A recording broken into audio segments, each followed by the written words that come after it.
Do you know your Samsung Galaxy S26 Ultra can protect itself automatically when you are not using it?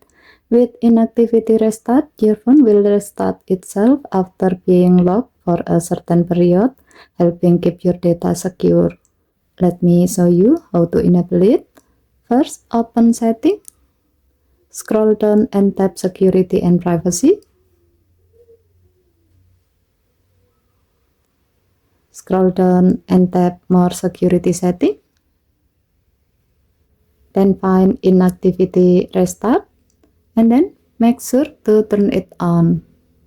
With this enabled, your phone will automatically restart if it remains locked for 72 hours.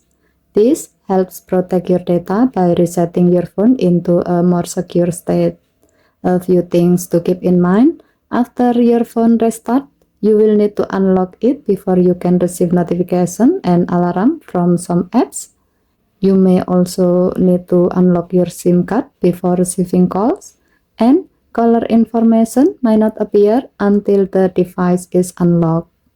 And that's how you protect your phone automatically when not in use on the Samsung Galaxy S26 Ultra. Okay, thank you for watching. Please help to like and subscribe. Have a nice day.